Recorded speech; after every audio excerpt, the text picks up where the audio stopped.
नमस्कार साथियों, सीईसी गुरुकुल व्याख्यान माला में आपका हार्दिक अभिनंदन। मातृभाषा दिवस पर आप सबको हार्दिक शुभकामनाएं देते हुए इस दिवस पर विशेष व्याख्यान करेंगे। मातृभाषा से अभिप्राय क्या है, उसका क्या महत्व है, मातृभाषा दिवस क्यों मनाया जाता है, उसके पीछे क्या इतिहास है और मातृभाषाओं का संरक्षण करने के लिए वैश्विक स्तर पर और भारत के स्तर पर क्या प्रयास किए जा रहे हैं, ये सब आज की चर्चा के मूल बिंदु रहेंगे। सबसे पहले हम बात करते हैं कि मातृभाषा कहते किसे हैं। शब्द भले ही मातृभाषा है, मातृ मतलब माता की भाषा, परंतु यहाँ पर अभिप्राय केवल माता की भाषा नहीं है। यहाँ अभिप्राय उस परिवेश की भाषा है जहाँ बालक जन्म लेता है। तो माता पिता या परिवार के अन्य सदस्यों के सानिध्य में अनुकरण के द्वारा अपना अथवा अपने परिवेश में सीखी गई या बोली जाने वाली भाषा ही मातृभाषा कहलाती है। इसे प्रथम भाषा भी कह दिया जाता है, इसे मातृबोली भी कहते हैं, बोली भी कहते हैं। और ये भाषा बच्चा सीखता नहीं है, वह अपने परिवेश से अर्जित करता चला जाता है। जो ये कहते हैं कि कोस कोस पर बदले पानी, चार कोस पर बानी, तो वे भौगोलिक सीमाओं के कारण, भौगोलिक विशेषताओं के कारण बानी में या भाषा में, बोली में परिवर्तन आता चला जाता है, उच्चारण के स्तर पर भी और लेखन के स्तर पर भी। तो मातृभाषा वह भाषा जो बच्चा अपने परिवेश से, अपने परिवार से, अपने समाज से ग्रहण करता चला जाता है अनुकरण के आधार पर। मातृभाषा के लिए किसी स्कूल में, किसी विद्यालय में जाने की आवश्यकता नहीं है, सिखाने की आवश्यकता नहीं है, बालक स्वयं ही उसे अर्जित करता चला जाता है। मातृभाषा है हृदय की भाषा। मातृभाषा ही भर देती है संस्कार, दिलों को जोड़ती है, ये देती है एक नई पहचान। मातृभाषा ही है जीवन का आधार, इसकी डोर थाम हम भर लेते अपने जीवन में विश्वास। तो इस तरह से मातृभाषा विद्यार्थी के अंदर, बालक के अंदर एक संस्कार, एक परंपरा, एक पहचान देती है। वे उसके संस्कारों की भाषा है, उसकी परंपराओं की भाषा है। और इसी मातृभाषा की डोर थाम करके ही उसे एक नई पहचान मिलती है। इसी मातृभाषा ही उसके जीवन का आधार, जीवन का विश्वास होता है। तो मातृभाषा का प्रत्येक बालक के मन में एक विशेष प्रभाव होता है, उसकी एक विशेष पहचान होती है। महात्मा गांधी जी ने भी कहा कि मनुष्य के मानसिक विकास के लिए मातृभाषा उतनी ही आवश्यक है जितना बालक के शारीरिक विकास के लिए माता का दूध आवश्यक है। तो इस तरह से हम देखते हैं कि मातृभाषा मनुष्य के मानसिक, उसके बौद्धिक विकास के लिए, उसके ज्ञान के लिए, उसकी अस्मिता के लिए अति आवश्यक है। शारीरिक विकास माँ के दूध से होता है, पर मानसिक विकास मातृभाषा से होता है। इसीलिए माँ, मातृभाषा और मातृभूमि तीनों का ही सम्मान किया जाता है। तीनों के प्रति ही मनुष्य के मन में कृतज्ञता का भाव, गौरव का भाव होता है। और माँ, मातृभूमि और मातृभाषा, इन तीनों का कोई विकल्प नहीं है। मातृभाषा से ही राष्ट्र की उन्नति संभव होती है, राष्ट्र की अस्मिता है मातृभाषा। और इस बात को भारतेंदु हरिश्चंद्र ने उस समय जाना जब नव जागरण की लहर आ रही थी, जब अंग्रेजी शासन सत्ता के अधीन भारत था और जब उस समय ज्ञान विज्ञान की भाषा के रूप में शिक्षा के स्तर को बढ़ाने के लिए अंग्रेजी भाषा को अपनाया जा रहा था।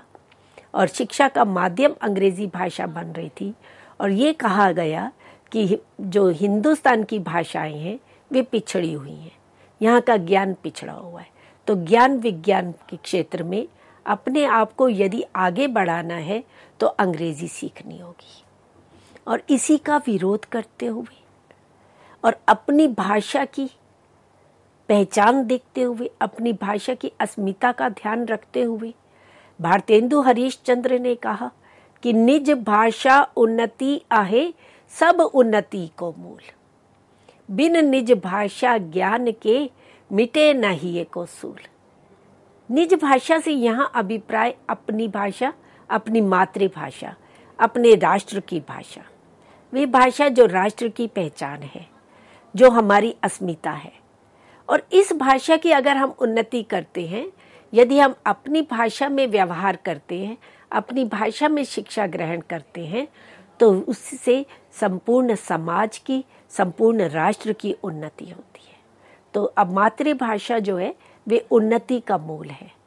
और जब तक अपनी भाषा का ज्ञान नहीं होगा तब तक हृदय में कुछ सालता रहता है, कुछ कांटे की तरह चुभता रहता है।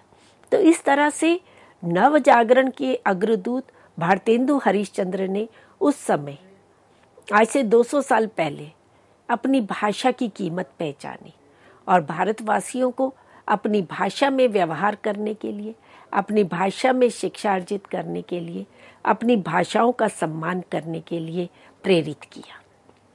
मातृभाषा को लेकर के हिंदी साहित्य में आधुनिक काल के कवि हुए केदारनाथ सिंह। वह अपनी कविता में मातृभाषा का महत्व बताते हैं कि हमें अपनी भाषा में ही अभिव्यक्ति का पूरा आधार मिलता है। हमारी अभिव्यक्ति मूलतः अपनी भाषा में ही हो सकती है। जैसे चींटियां लौटती हैं बिलों में, कट फोड़वा लौटता है काठ के पास, वायुयान लौटते हैं एक के बाद एक, लाल आसमान में डैने पसारे हुए हवाई अड्डे की ओर। चींटियों को अपने बिलों में लौटना ही पड़ता है। कीट पतंगे उनको अपने आधार काठ के पास, लकड़ी के पास लौटना ही पड़ता है। वायुयान आकाश में कितना ही ऊपर क्यों ना उड़ जाए, कितनी ही ऊंचाई को पार कर ले, अंततः उसे हवाई अड्डे की ओर लौटना ही पड़ता है। इसी तरह से ओ मेरी भाषा, मैं लौटता हूँ तुम में, जब चुप रहते रहते अकड़ जाती है मेरी जीभ, दुखने लगती है मेरी आत्मा। कि आप विदेशी भाषा का उच्चारण करते हुए, विदेशी भाषा में व्यवहार करते हुए कहीं अपनी अस्मिता को खो देते हैं, कहीं आप अपने रागात्मक भाव को, आत्मीयता के भाव को खो देते हैं। तो ज्ञानार्जन के लिए विदेशी भाषाओं का, अन्य भाषाओं का आश्रय लेना या सीखना ठीक है, परंतु मनुष्य की वास्तविक पहचान उसकी अपनी भाषा, उसकी मातृभाषा ही होती है। इसीलिए केदारनाथ सिंह ने कहा कि अकड़ जाती है मेरी जीभ, अंग्रेजी को बोलते हुए जीभ अकड़ जाती है और मैं अपनी भाषा में, अपनी मातृभाषा की ओर लौटता हूँ, क्योंकि मेरी पहचान मेरी मातृभाषा है।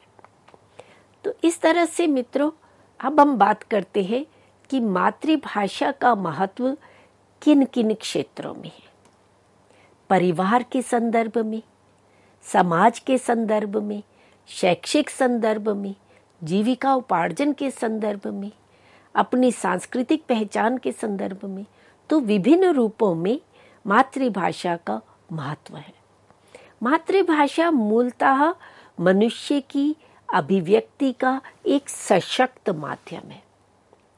जब हम अपने विचारों को, अपने भावों को अभिव्यक्त करना चाहते हैं, दूसरे के भावों और विचारों को ग्रहण करना चाहते हैं, तो भाषा एक माध्यम होती है, परंतु मातृभाषा एक सशक्त माध्यम होती है। बालक के मानसिक भावात्मक विकास में भाषा की महत्वपूर्ण भूमिका होती है। उस गांधी जी ने भी यही कहा था कि बच्चे का मानसिक विकास मातृभाषा में ही संभव हो सकता है। चारित्रिक एवं नैतिक विकास में भी मातृभाषा ही सहायक होती है। बच्चा जब पैदा होता है अपने माता पिता का, अपने बहन भाई का अनुकरण करता है। माँ दादी उसे लोरी सुना करके सुलाती हैं, उसे दादी नानी की कहानियाँ सुनाते हैं। तो इन कहानियों को सुनते हुए, लोरियों को सुनते हुए उसके अंदर एक सहज रूप में नैतिकता का विकास होता है, उसके चरित्र का उत्थान होता है। तो कहीं उसको सिखाना नहीं पड़ता, सहज स्वाभाविक रूप में उसकी चारित्रिक विशेषताओं का, नैतिक विशेषताओं का विकास होता है, जिससे भी उसके भीतर आत्मविश्वास आता है, वे आत्मोन्नति की ओर अग्रसर होता है। मातृभाषा सामाजिक विकास में सहायक होती है। समाज में आपको अपनी पहचान बनानी है, समाज के रीति रिवाजों को, परंपराओं को जानना है, तो उसके लिए भी मातृभाषा पूर्णतया सहायक होती है। ज्ञानार्जन एवं शिक्षा प्राप्त करने का भी मातृभाषा सर्वोत्तम साधन है।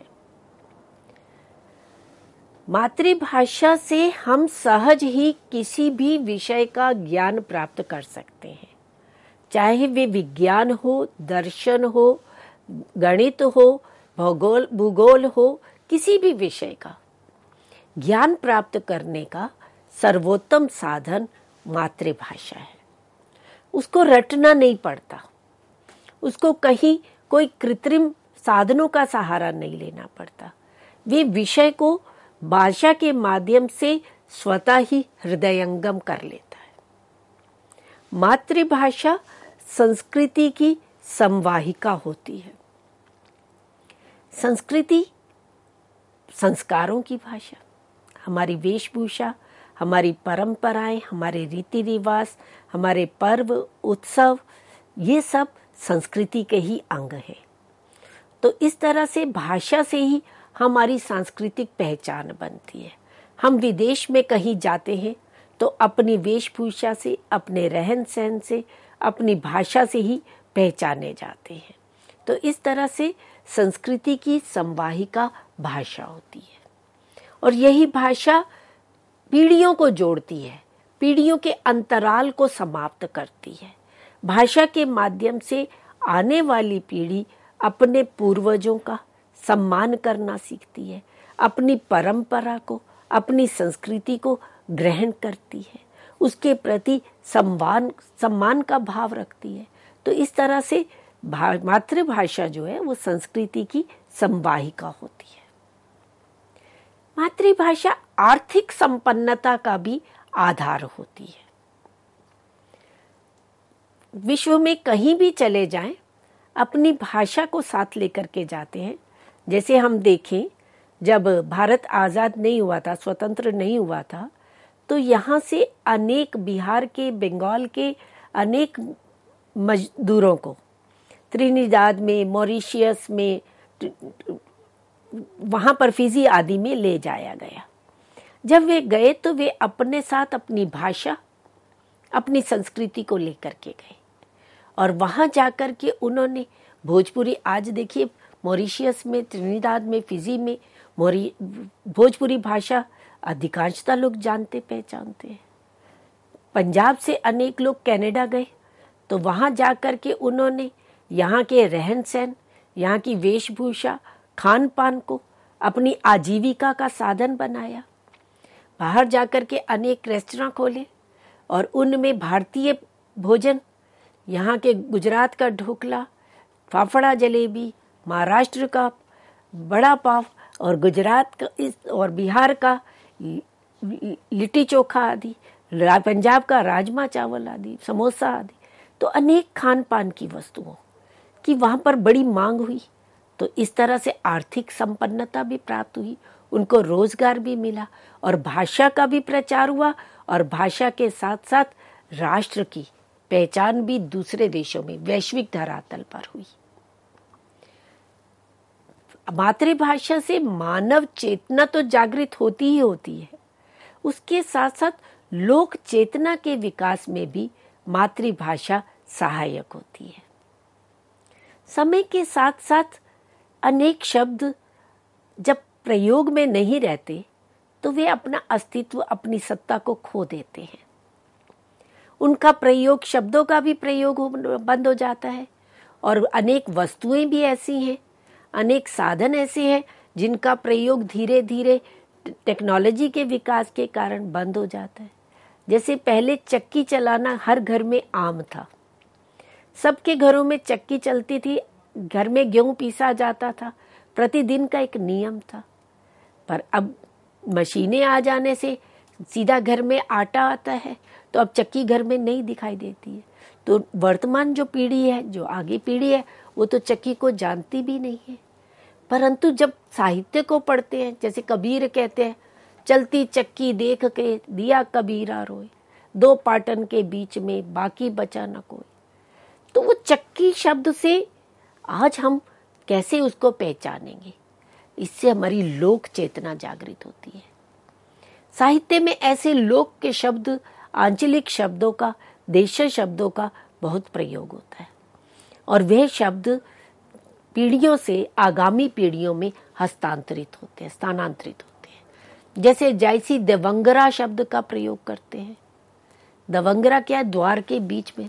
देहरी शब्द का बीच, तुलसीदास देहरी शब्द का प्रयोग करते हैं, जो आज प्रयोग में नहीं हो रहे हैं। परंतु मातृभाषा के इन शब्दों को जब हम संजोते हैं, जब इनका प्रयोग करते हैं, तो उससे लोक चेतना का विकास होता है। साथ ही मातृभाषा से राष्ट्रीय एकता का भाव विकसित करने में भी मातृभाषा की महती भूमिका रहती है। मातृभाषा राष्ट्रीय अस्मिता और सांस्कृतिक स्वाभिमान की प्रतीक है। यहाँ भले ही भारत में हम विभिन्न राज्यों में रहने वाले हैं, जब एक दूसरे से पूछते हैं कि कहाँ के रहने हैं, कोई कहता है मैं बिहार का हूँ, कोई कहता है मैं गुजरात से हूँ, कोई कहता है मैं दक्षिण भारत से हूँ, कोई कहता है मैं पूर्वोत्तर से हूँ। यहाँ भले ही भिन्न भिन्न राज्यों में भिन्न भिन्न भाषा भाषी हैं, पर जब विदेश में जाते हैं और वहाँ चाहे कोई गुजरात का पंजाब वाले से मिलता है या उत्तर प्रदेश का दक्षिण भारत वाले से मिलता है, तो वे एक दूसरे को भारतीय कहकर संबोधित करते हैं कि हम भारतीय हैं। तो वो जो राष्ट्रीय एकता का भाव है, वे भाषा ही विकसित करती है।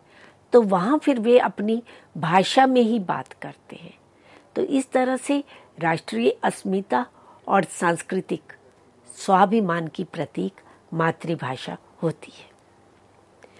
अब मातृभाषा के महत्व को हमने जाना, तो परंतु हम देखते हैं कि मातृभाषा को जितना महत्व मिलना चाहिए उतना नहीं मिल पा रहा है। उसके पीछे क्या कारण है? और अंतर्राष्ट्रीय मातृभाषा दिवस क्यों मनाया गया, ये भी देखने की बात है। हुआ क्या था कि पाकिस्तान में जो बंगला युवक थे, उन्होंने मांग रखी कि बंगला भाषा को भी आधिकारिक भाषा का दर्जा प्रदान किया जाना चाहिए, परंतु उनकी मांग स्वीकार नहीं की गई। बंगला को आधिकारिक भाषा का दर्जा नहीं प्रदान किया गया। तो उन्होंने बंगला भाषा आंदोलन किया 1952 में।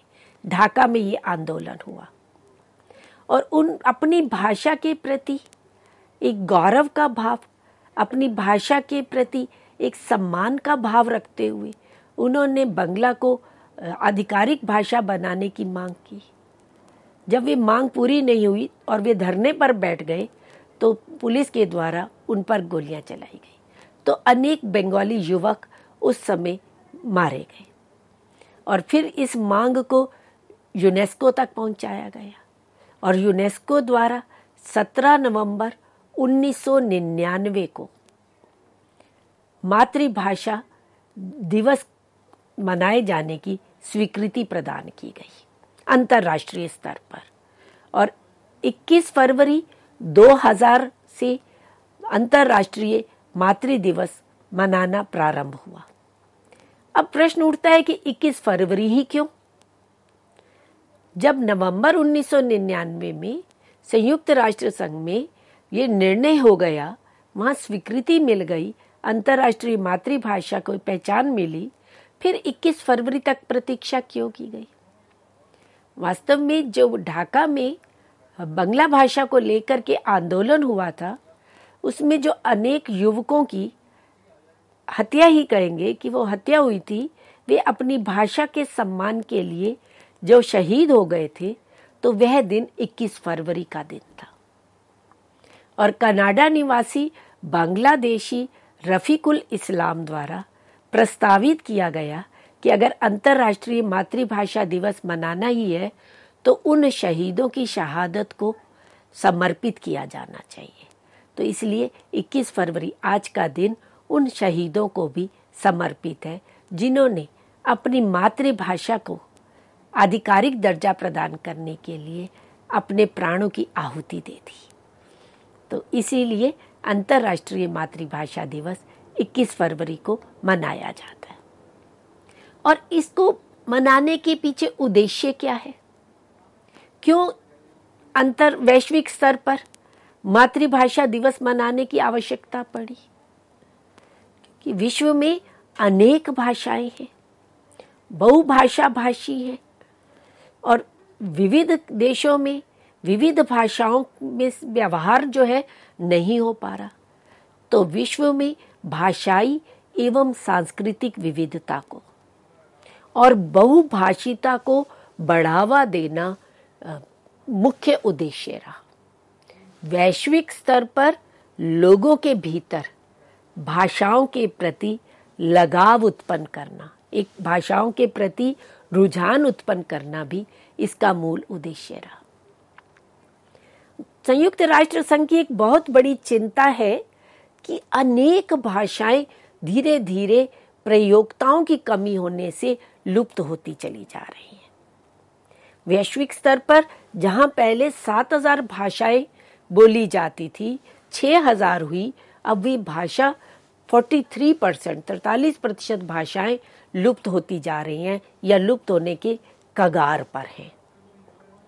उनकी चिंता का विषय ये है कि प्रत्येक 2 सप्ताह में एक भाषा लुप्त हो जाती है।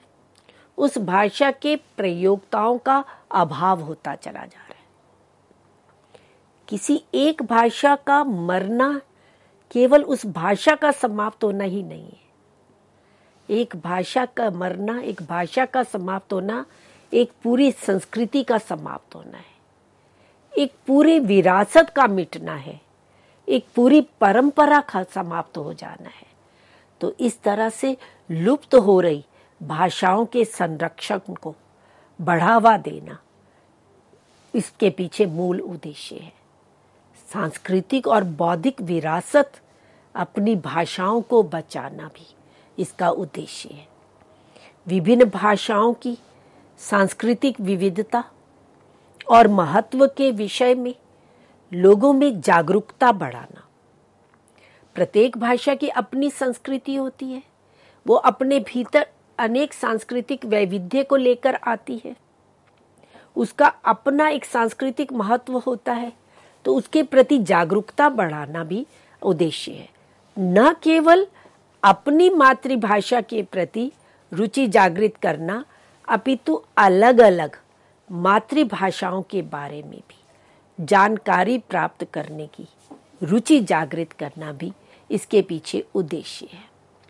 अब हम बात करते हैं कि यूनेस्को द्वारा अपनी भाषा को बचाने के लिए क्या प्रयास किए गए और भारत के द्वारा मातृभाषा को, अपनी अपनी भाषाएं जो लुप्त प्राय हो रही हैं, उनको बचाने के लिए क्या प्रयास किए गए, इस पर चर्चा हम अपने अगले व्याख्यान में करेंगे। नमस्कार।